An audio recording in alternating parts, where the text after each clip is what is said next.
stress disorder and will announce his departure as soon as he can stop stuttering uncontrollably. Vice presidential aide Nick Ayers was offered the job of replacing Kelly. Ayers said he was honored by the offer, but unfortunately couldn't accept it because he'll be busy washing his hair for the next 2 years. Other possible replacements include Budget Director Mick Mulvaney, who could not be dragged out from under his living room sofa for comment, but instead shouted at reporters from under the sofa in a fake Chinese accent, saying, quote, "Mick Mulvaney, he no here. He go far, far away. I know nowhere to find him. No one know. He far away," unquote. GOP operative Wayne Berman was also asked if he would be willing to take the job. Berman responded, quote, "It would be a great honor to step in and bring a measure of order and discipline to the Trump White House. No, I'm kidding. I'd rather be impaled on a flaming pole and left to die in the hot sun," unquote. Another candidate for the post is David Bossie. As head of Citizens United, Bossie was responsible for the anti-Hillary Clinton documentary that drove Hillary so crazy she swore to erase every word of the First Amendment one by one before she ever allowed such a film to be made again. Bossie could not be reached for comment and was last seen in Chappaqua, New York, pounding on Hillary's front door, begging to be let in because it was the last place anyone would think to look for him. Other names on the chief of staff shortlist include the gigantic white gorilla from that Dwayne Johnson movie and the hitman played by Jason Statham in Mechanic Resurrection. Both declined the job, saying they wouldn't be able to stand the stress. Trigger warning, I'm Andrew Klavan, and this is The Andrew Klavan Show. I feel hunky-dunky, life is tickety-boo. Birds are winging, also singing hunky-dunky-doo. Ship-shape, tipsy-topsy, the world is zippity-zing. It's a wonderful day, hurrah, hooray! It makes me want to sing. Oh, hurrah, hooray! Oh, hooray, hurrah! All right, it is Mailbag Day, so all you're like 25 minutes away from your problems being utterly solved, and all my answers, you can ask anything you want, and all my answers will be correct. I'm going to try and get to the oh my God, another trucker just ran off the road. That's on you, Austin. Like that pile up on the 101 that just took place. Thank you to the Silicon Valley Liberty Forum. They had me out there yesterday up in near San Francisco. Great reception. I gave a speech. They were so nice. It was the second Christmas in a row they had me there. And I got to tell you, I got back really late. I'm just a little bit exhausted. So, but we will try and I want to get to the mailbag early today if I can. A lot of really morally complex questions, and I want to actually give them some time. Also, we have the Lefties Dictionary. We have the new, finally, we got a little held up. Guys got so busy they weren't able to put out the new one, but we've got L is for Lady Parts, which is one of my favorites. And, of course, we have to talk about Stamps.com because Christmas is a-coming, as the old song says, and that means there's a lot of stuff you need the post office for, but you don't want to go to the post office. The post office has all those great services, but you want to get them right out of your computer. You know, you can send email, do a lot with email, but you can't send packages. It's very hard to stuff those packages into the computer. You got to get some stamps. Stamps.com helps you save time in the holiday season. It brings all the services of U.S. Post Office right to your desktop. You can buy and print official U.S. postage for any letter, any package, any class of mail using your own computer and printer. Then the mail carrier picks it up. No trips to the post office required. It couldn't be easier. It really is a joy. It's a joy to have it because I love the post office. I love what they do. But like everybody else, I don't have time to go anywhere, so I just do it out of my computer. And right now, you too can enjoy the Stamps.com service with a special offer that includes a 4-week trial, plus postage and a digital scale without long-term commitment. Go to Stamps.com, click on the microphone at the top of the homepage, and type in Klavan. That's Stamps.com. Enter Klavan, and you can send off your first letter saying, how do you spell Klavan? It's K-L-A-V-A-N. Somebody screamed that to me as I was giving my speech. How do you spell your name? So we had him escorted out, and then he hasn't been seen since. I don't know. So we're going to talk a little bit about that dust-up in the with Trump and Nancy and Chuck, as we call them, Chuck and Nancy. Sounds like an old rock and roll song, Chuck and Nancy, they loved each other. But they had that dust-up over the wall. But first, before we talk about that, I want to talk in a more general sense about what the media has done to politics in this country. You know, as I told you recently, I was rereading the Federalist Papers And one of the things that I was really struck by is the founders, these are the papers obviously that were written to sell the Constitution to the public, and the founders just foresaw everything because they knew so much about human nature. They knew where the corruption would come in, they knew where the arguments would be, they were just amazing. But one thing they did not foresee is they did not foresee the invention of television. I was thinking this as I was watching it, television, and now of course social media and the internet and all those things, because they assumed that our loyalties would remain close to our localities, close to the state. They didn't count on the effect on the imagination that television was going to have in bringing us all together and making the president the center of our national idea instead of our state, instead of the governor, instead of worried what's happening in our schools and in our towns and in our states and defending our state's right to make decisions. We're now so focused. I mean, we wake up and go to sleep when we're thinking about politics, thinking about the president of the United States. And that's only one thing that happened. You know, one of the great turning points in American politics was when in 1960, Richard Nixon debated John F. Kennedy, and it was a turning point toward the left. It was a turning point away from reason and toward emotion. I just want to play just a little part of this, and there is such a huge difference. Here's what you have to know. The people who listened to this debate on the radio were absolutely certain that Richard Nixon had won the debate. Okay, the people who watched on TV were absolutely certain that Kennedy won the debate. So if you're watching, watch. If you're listening, listen, and you'll see exactly why. In the election of 1860, Abraham Lincoln said the question was whether this nation could exist half slave or half free. In the election of 1960, and with the world around us, the question is whether the world will exist half slave. Now, this is not standing still. But, good as this record is, may I emphasize, it isn't enough. A record is never something to stand on. It's something to build on. And in building on this record, I believe that we have the secret for progress. We know the way to progress. And I think, first of all, our own record proves that we know the way. Senator Kennedy has suggested that he believes he knows the way. I respect the sincerity with which he makes that suggestion. But on the other hand, when we look at the various programs that he offers, they do not seem to be new. They seem to be simply retreads of the programs of the Truman administration which preceded it. So if you close your eyes and you eliminate the fact that Kennedy's voice is now iconic, people have imitated it so much that it sort of has a kind of authority it wouldn't otherwise have, they both sound perfectly rational, perfectly political, perfectly stately and statesman-like. But when you're watching it, you see that one of them is a very handsome guy. JFK was a handsome, younger guy. He had a wonderful presence. He had a wonderful way of standing. Nixon has sweat under his lip. He's a dark figure with the dark eyebrows and all this. And so if you're judging by images, it's clear that Kennedy wins. If you're just listening to their voices, they're two people who are on equal footing, and all you would be measuring them by was their ideas. A society that lives by images is a stupid society, a shallow society. In the Middle Ages, the world was divided between people who were literate, the elites, and most of the people were illiterate, and that's why there were such beautiful pictures and so many pictures in churches. It was the gospel of the illiterate. It was things that people could look at to get the stories.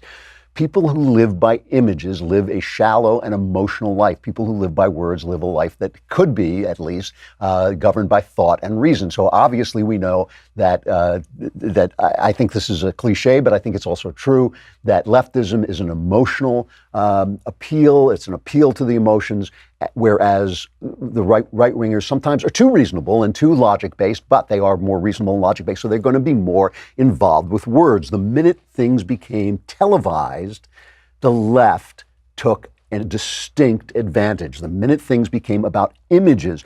But television and the media has also done something else. It's also emphasized extreme ideas. Why? Because it is much more fun to turn on TV and hear one guy yelling that MS-13 is invading your country to rape your children and the other guy yelling racist, racist, racist than it is to hear two people saying, well, look, obviously we've got to restore the borders. We've got to secure the borders. How do we go about doing that? What's your policy and why? And here's mine, okay? It is simply better clickbait to have people talking about extremes. When you have somebody come on and say men and women are the same, there's no difference between men and women, and you think there is, you're sexist.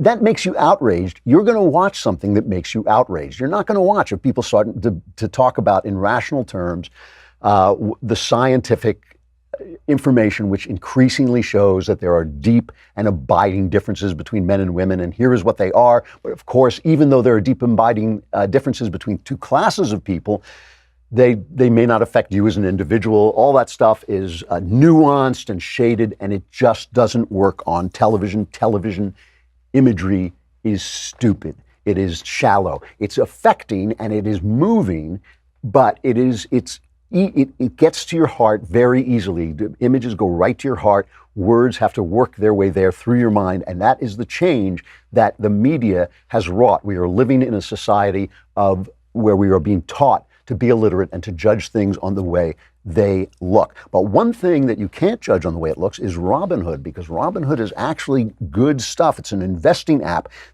It lets you buy and sell stocks, ETFs, options, and cryptos, all commission free. Other brokerages charge up to $10 for every trade, but Robinhood doesn't charge commission fees, trade stocks, and you can keep all of your profits. But the thing I really like about Robinhood is that it teaches you how to do this. I'm not very good at this stuff. I've never been able to read the papers. But when you use Robinhood, they have easy to understand charts and market data. You can place a trade in just 4 taps on your smartphone. And Robinhood web platform also lets you view stock collections like the 100 most popular or ones with female CEOs, so you know to stay away from those. Just joking, just joking. But Robinhood will teach you how to invest. Robinhood is giving listeners a free stock like Apple, Ford, or Sprint to help build your portfolio. You can sign up at klavan.robinhood.com. That's klavan.robinhood.com. And I know what you're thinking. How do you spell Robinhood? You can spell Robinhood, but how do you spell Klavan? How do you spell it? It's Klavan, no E's in Klavan. I just make it look easy. That's it.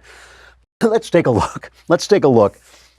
Trump has Pelosi and Schumer, Chuck and Nancy, in his office to talk about the wall. And it starts off with Trump just talking about how there's already been progress on the wall. And this is pretty funny because it drove the left insane. They started doing their fact-checking thing. As we all know, fact-checking is lefties for lying. So they basically said, well, let's hear what Donald Trump said. Let's play the first cut. A lot of the wall is built. It's been very effective. I asked for a couple of notes on that. If you look at San Diego, illegal traffic dropped 92% once the wall was up. El Paso, illegal traffic dropped 72%, then ultimately 95% once the wall was up. In Tucson, Arizona, illegal traffic dropped 92%. Yuma, it dropped illegal traffic 95 to 96%. I mean, and that when I say dropped, the only reason we even have any percentage where people got through is because they walk and go around areas that aren't built. It dropped virtually 100% in the areas where the wall is. So, I mean, it's very effective. So that's really convincing. And of course, he mentions Israel, where they built a wall and it really did cut down on terrorist activity. And so, of course, the press, the left, went out and said, oh, fact check, there's no wall, he's never built anything. It's a half truth. What is true is that there's always been funding for restoring fences and restoring the fencing that's already been there. And so he is counting restored fences as part of the wall. Some of the restored fences actually have. This was put up as part of Donald Trump's wall on them, signs on them. So he's actually making a good point.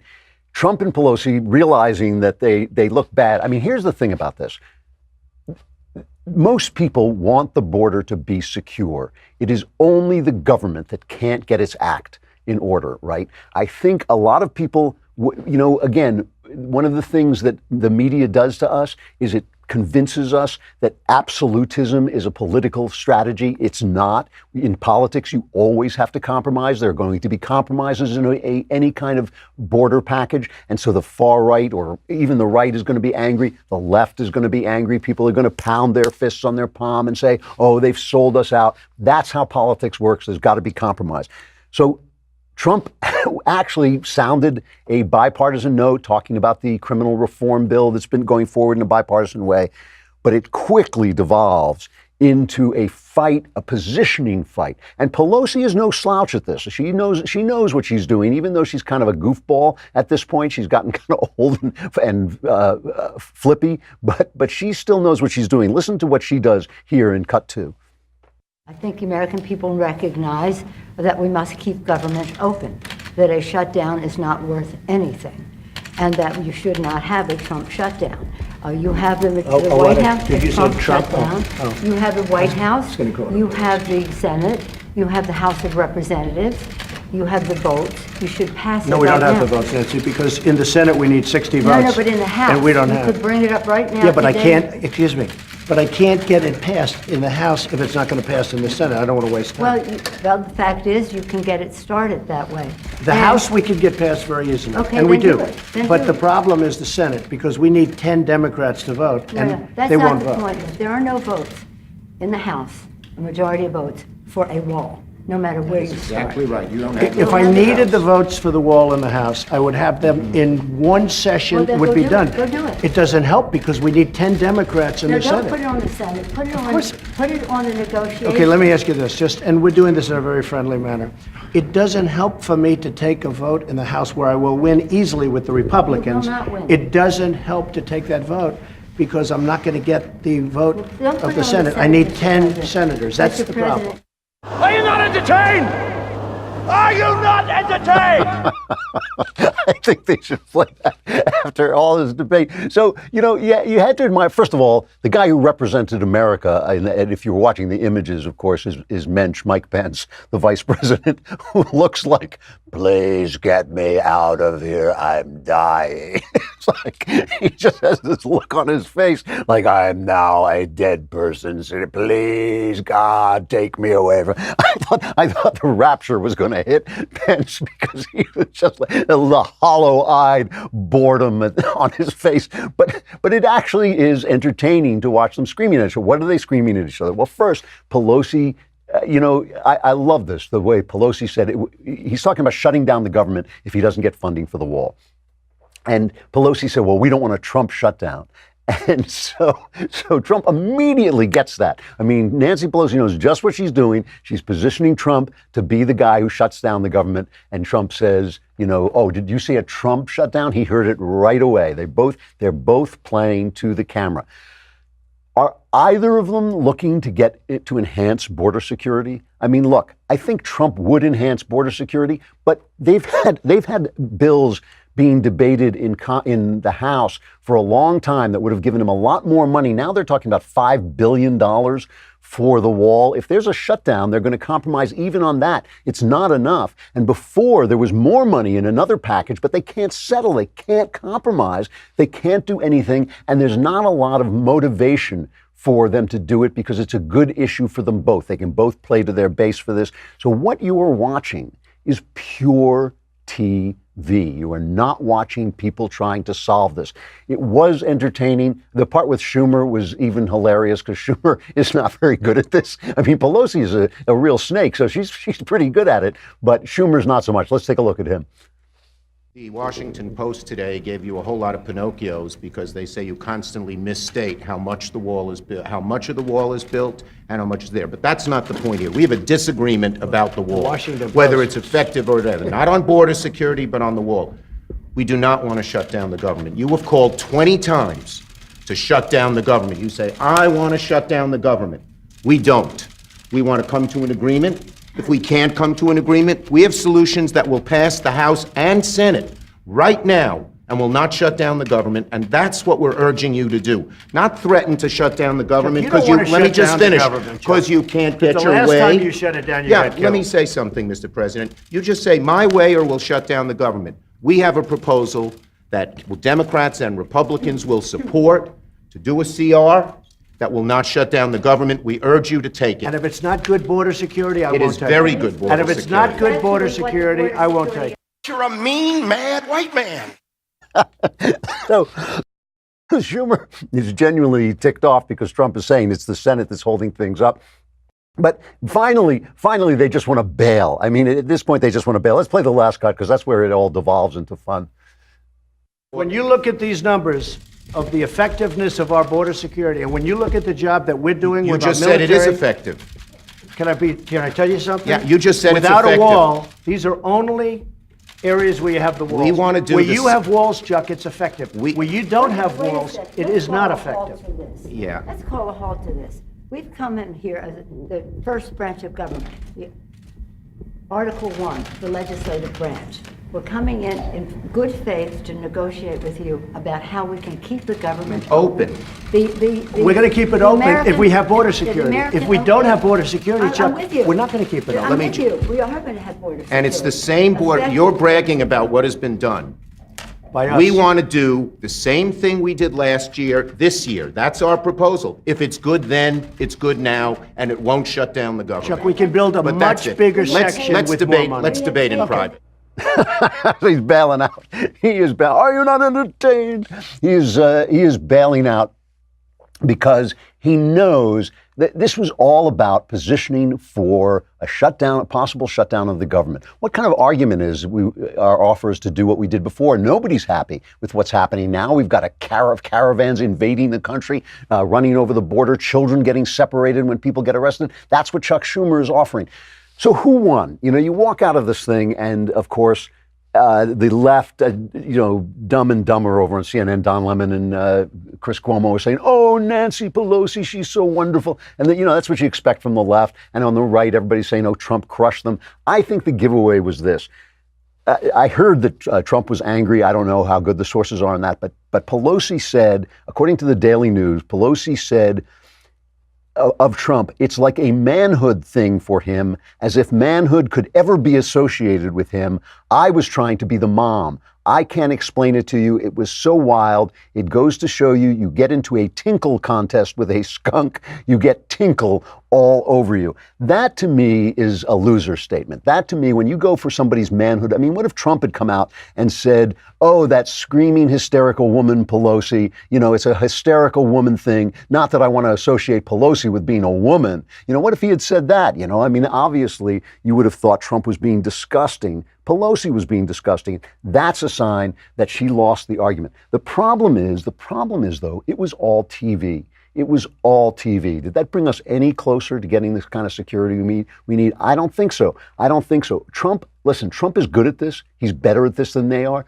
But what is it? What is he better at? Is he better at moving Congress toward getting this deal, getting the kinds of things he wants? And I don't know. He's been telling us this for a long time, that he's going to get a wall. He promised the wall. I don't see it happening. It's going to be really interesting to see what happens here. If the government becomes pure TV, nobody gets anything. Hey, I want to get to the mailbag, but I got to play the latest Lefty's Dictionary. This is L is for lady parts. L is for lady parts. Lady parts are those parts of a woman that make her a lady. Her grace, courtesy, tenderness, and compassion. No, I'm joking. It's her vagina. In Lefties, lady parts means vagina because left-wing feminists have courageously risen up as one to fight back against the male notion that a woman is nothing but her body by defining a woman as nothing but her body. These feminists stage yearly readings of the play The Vagina Monologues. They wear pink hats meant to represent their vaginas, and they stage protests where they demand that the government stay out of their vaginas, though there's no sign that the government or anyone else wants to go anywhere near them. All this blunt talk about lady parts is designed to show arrogant, belligerent male louts who are obsessed with their own sexual equipment that women can be just as arrogant, belligerent, and loutish and sexually obsessed as they are. So hooray. This triumph of feminism over male supremacy in the field of loutishness can now be celebrated along with other feminist triumphs. For instance, it is feminists who defied the stereotype of women as over-emotional by shrieking and carrying on about every little thing. Likewise, it's feminists who defy the stereotype of women being weak by constantly claiming they're traumatized by male behavior. And it's feminists who overturn the stereotype of women as dependent by demanding that the government pay for and take care of everything from their birth control to their children. Finally, by endlessly nattering on about their lady parts, feminists have at last succeeded in striking a blow against male desire by rendering lady parts boring. Although this only applies to feminist lady parts that are attached to actual ladies remain deeply intriguing. All of this illustrates an important general principle of understanding lefties. Leftists fight back against those they deem oppressors by adopting the values of those oppressors. If sexist men are nasty, feminists strike back by saying women should be nasty too. If sexist men think women are irrational, feminists defend irrationality as a female trait. If sexist men treat women like meat, leftists tell women to treat themselves like meat. This technique works great if you want to be a nasty, irrational piece of meat. Or you could redefine lady parts as the grace, courtesy, tenderness, and compassion that turn women into ladies. But then you'd no longer be speaking leftese. L is for lady parts. I'm Andrew Clavin with the Lefties Dictionary. That's one of my favorites. Don't forget that the book of the Lefties Dictionary is available on Amazon. You can buy it. Makes a great Christmas present. It has all the text of the videos and a lot more. It has a lot of bonus content in there as well, and it's beautifully illustrated by Rebecca Shapiro. Really great stuff. Take a look on Amazon for the Lefties Dictionary. I just want to compare this, by the way, to what's happening to comedy on the left. There was a wonderful story that a comedian in England refused to perform at a charity event after he was sent a contract listing topics about which he could not joke. There's a guy named Konstantin Kaizen, the Jewish Comedian of the Year. He was sent a form that said, by signing this contract, you are agreeing to our no tolerance policy with regards to racism, sexism, classism, ageism, homophobia, biphobia, transphobia, xenophobia, Islamophobia, or anti-religion or anti-atheism. And the student leaders, this was at the London University, student leaders said the ban was necessary to preserve the event as a safe space and a place for joy, love, and acceptance. I can just imagine the joy and hilarity that's going to come from leftist comedy. In fact, before I break for the mailbag, I just have to play Hannah Gadsby. Hannah Gadsby is the woman who declared that her comedy was no longer going to be funny, and she proved it. This is a comedian at the Hollywood Reporter's annual Women in Entertainment event. This is Hannah Gadsby's comedy routine. My issue is that when good men talk about bad men, they always ignore the line in the sand. The line in the sand that is inevitably drawn whenever a good man talks about bad men. I am a good man. Here is the line. There are all the bad men. The Jimmies and the good men won't talk about this line, but we really need to talk about this line. Let's call it Kevin. And let's never call it that again. We need to talk about how men will draw a different line for every different occasion. They have a line for the locker room, a line for when their wives, mothers, daughters, and sisters are watching. Another line for when they're drunk and fratting. Another line for non-disclosure, a line for friends, and a line for foes. You know why we need to talk about this line between good men and bad men? Because it's only good men who get to draw that line. And guess what? All men believe they are good. Can't you save us, Britney Spears? Can we be saved? That is a perfect description, a perfect depiction of comedy on the left. An angry, nasty, weirdly gendered human spouting off hate. And it's like, ha, ha, ha, good job. Here's an Emmy, and everybody loves you, but nobody wants to see that ever again. That's what leftism does to you. That's what it turns you into. Hold on to your lady parts. Here we go into the mailbag. We got to say goodbye to Facebook. Another car has gone into the wall. We have to say goodbye to Facebook and YouTube. Come to the Daily Wire. Come to dailywire.com. There is no the. It's dailywire.com. Subscribe. You can watch the whole show right there. You can ask questions in the mailbag. You can get Another Kingdom. The last episode is up for subscribers. You got to wait till Friday if you're not a subscriber to find what happens to Austin Lively in Another Kingdom. The conclusion of that show. You get so much for just a lousy $10 a month or $100 for the year. And for $100, you get this Leftist Tears tumbler, which is actually made of pure gold. That's why it costs $100. No, that's not true. I'm lying. But the point is, give us your money. That's the point. All right, the mailbag coming right up.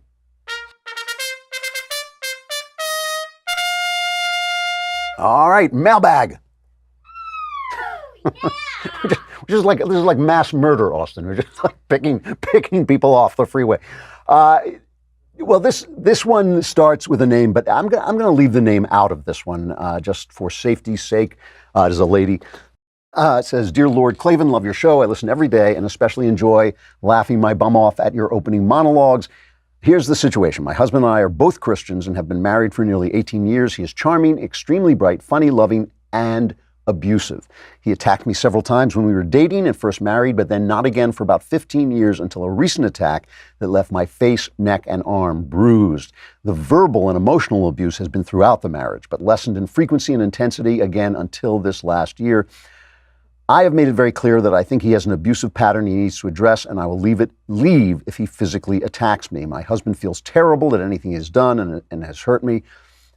He promises he will do whatever he has to be a better man for me. I believe he's sincere in this, although he's been to a few sessions of therapy, and he has told me he just doesn't see the need for it.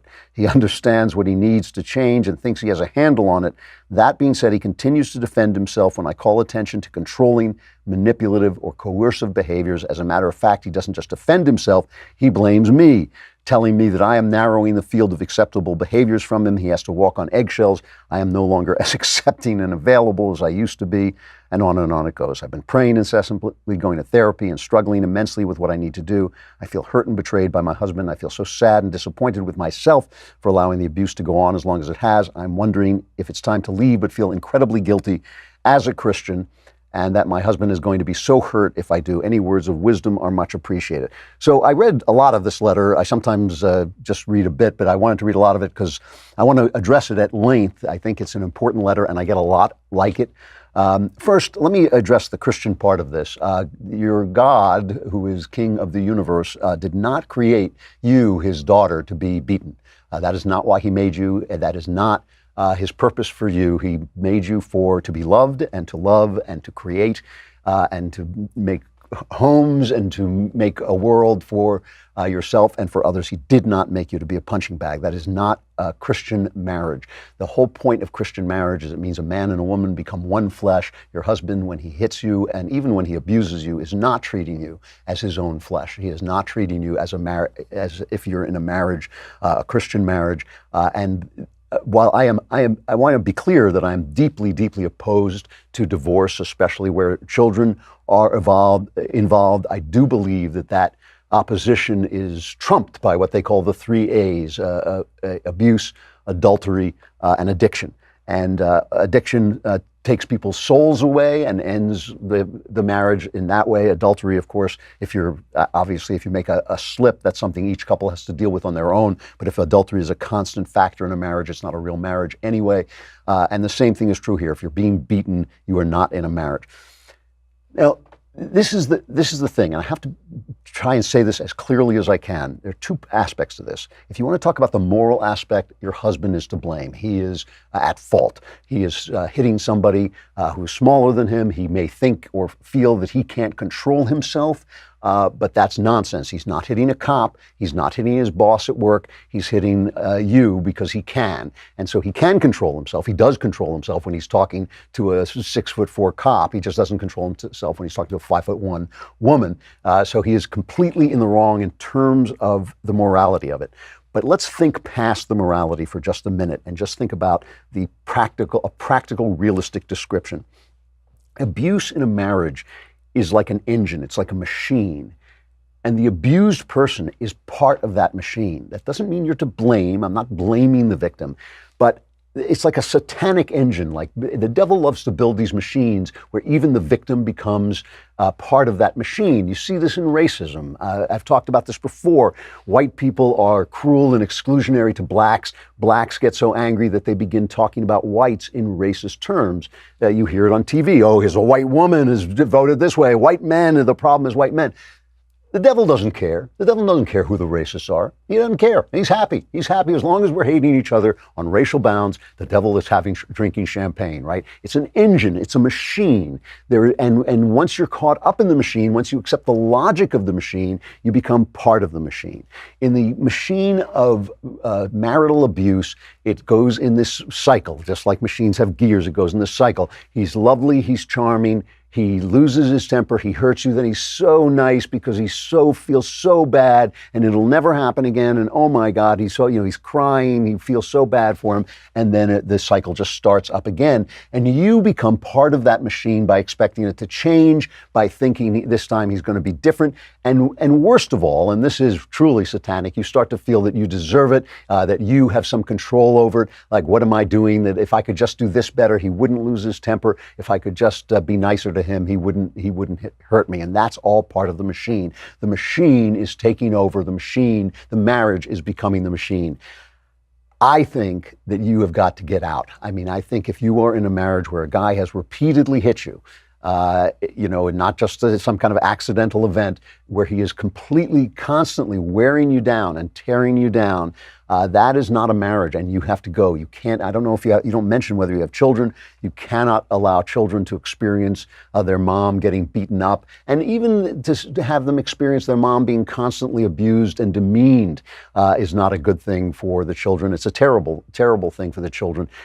He is not, it is possible that he could go into a program and beat this thing, but as long as he thinks, oh, I know what is needed, like the alcoholic who thinks, oh, I can handle this myself, as long as he thinks I know what is needed, he can't. He can't, and it's just part of the machine. And what I worry about is that you will become part of that machine until it becomes genuinely dangerous. I mean, you can get killed. You can get really badly hurt.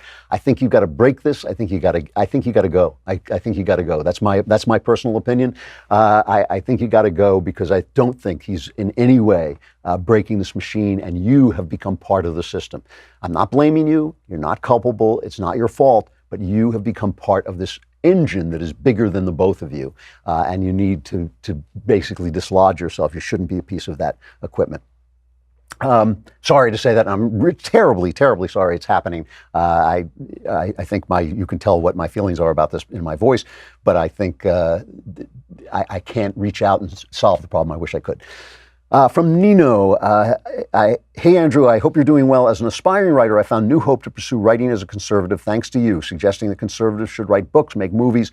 My question is, do you mean conservative artists should address conservative issues in their work, be it directly or through symbolism, or should we write whatever, but then use our voices in public to promote conservative ideas? So somebody asked me this in Silicon Valley yesterday, so I have to answer this because I said I'm not going to answer you now because there's a question in the mailbag about it. As a writer, you should write what your muse tells you to write, with no regard to politics or anything else.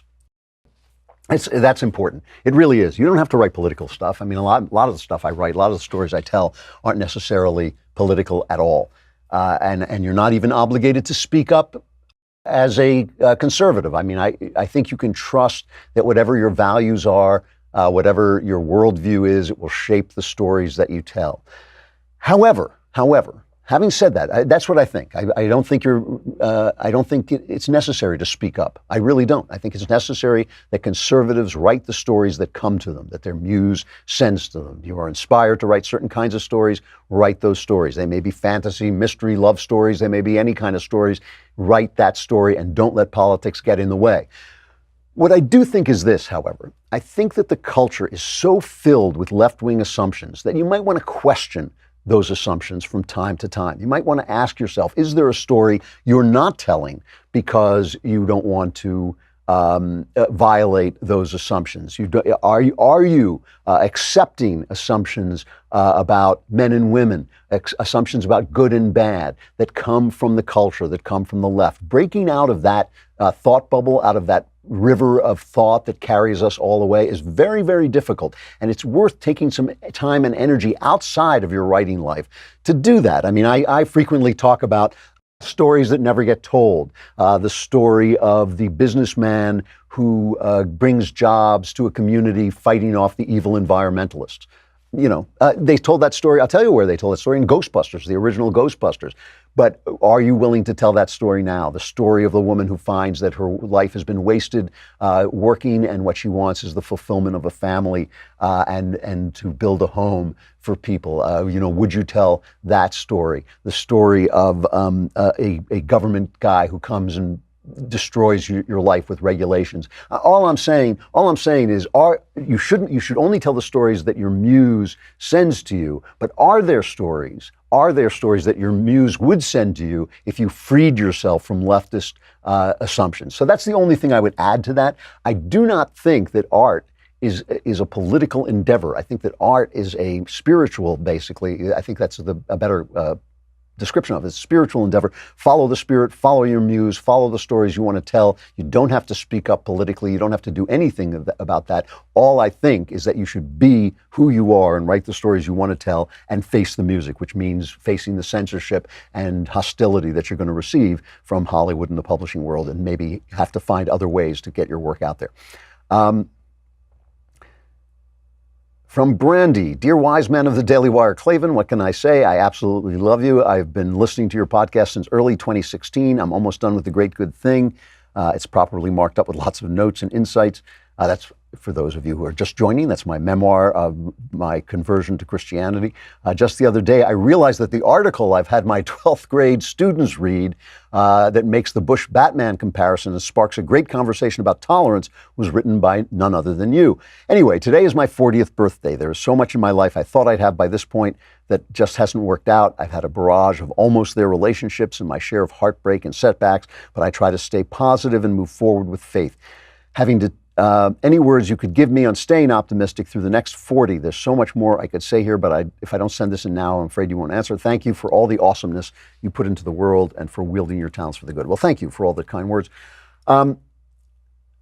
Okay. What I'm going to say is going to sound a little bit hard, and it is hard. I'm going to say something sad, but I've experienced it in my own life, and I'm not talking I'm not talking glibly at all. You're 40, you're obviously lamenting the fact that you don't have a relationship in your life, a steady love relationship in your life. And that's a real thing to be sad about. And I'm not saying it's never going to change. But what I am saying is it is true right now, and you need to accept it and mourn it as being true right now. Not as never always being true, but you need to mourn the fact. I can tell from reading this letter that you need to mourn the fact that up until now, this hasn't happened. This has happened in my life, things that that didn't go the way I wanted. My relationship with my father is one of them, where I just had to stop and say, you know what, this is never going to be right. And I'm not going to live my life seeking for it and trying to change it. I'm simply going to mourn it and bury it. And that's what I did. And it was painful and it was sad, but then it was over.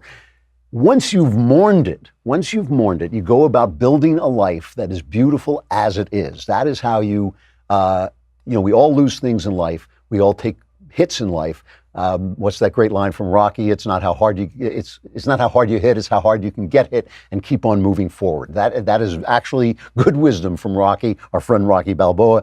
And I think you have to take that on. You've taken a hit. You've reached 40 without being in a relationship. You're sad about it. Be sad about it. Mourn it, understand it, take it on board, and then move forward and create a life from this starting point that is beautiful and fulfilled, that has church, if you're a religious person, which I hope you are, that has work with people, other people, doing work in your community, and maybe dating and finding other places to meet people. Someone is more likely to come into your life if you let go of the past and let go of where you are now and are sad about that and move forward, than if you keep eagerly hoping to change what your situation is right now. Build a life that is as fulfilling as you can make it, and as full as you can make it, and as joyful as you can make it. And that is more likely to add also unto that a love relationship. But you've got to be sad about the thing that you haven't got. I know those were long answers. There were complicated questions. There's more. Maybe we'll come back to some of those next week. We'll save these for now. But now we got to move on to Tickety-Boo News.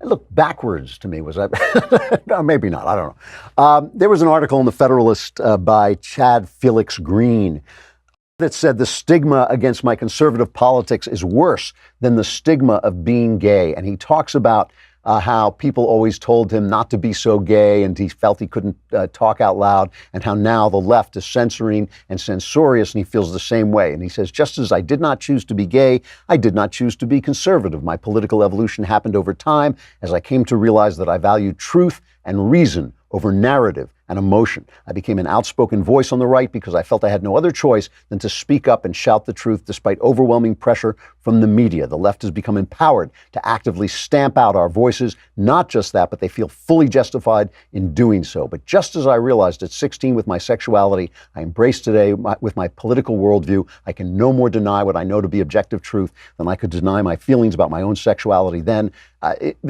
I've been told this before. I told you, I've said once about this story about the guy I met at a Hollywood meeting who said that he had two parties, one after another. The first party, he told his conservative friends that he was gay, and they all said, yeah, we actually knew that. And the second party, he told his gay friends that he was conservative, and they never spoke to him again. One of the things, I have to say this, one of the things I love about conservatives, I love about being in a group of conservatives and being in a movement of conservatives, is the fact that you can get into a long, civil, passionate, and interesting and intelligent discussion on whether homosexuality is sinful or not, whether it is acceptable or not, whether it is helpful or harmful to society. You can get into that conversation with them and then watch those same conservatives accept gay people in their lives with love and friendship and fellowship. And that, to me, is so much more beautiful than having rules about what you can say and having rules about what you can think and having, this limit on who you're supposed to be and who everybody is supposed to be. I have seen more gay people accepted freely into a world in which their sexuality will be discussed in front of them in a range of ways than I have ever seen on the left. All I see on the left is intolerance, censorship, silence. If you are listening to the sound of my voice, if you are a gay person, if you're a black person, if you are sick and tired of a world in which everybody tiptoes around you and your only power is the power of your victimhood, come on over. Come on over to the conservative movement, because I got to tell you, it is a beautiful, beautiful thing to hear people speak honestly and philosophize openly, but not forget to love one another and to accept one another as they come. It is a really, really wonderful thing. I'm so glad I'm a part of it. And that is tickety-boo news, because everything on that side is tickety-boo. I'm Andrew Klavan. This is the Andrew Klavan Show. Remember, this week we have a Friday show to make up for the Tuesday show that I didn't do. So stay with us and we'll talk to you again tomorrow.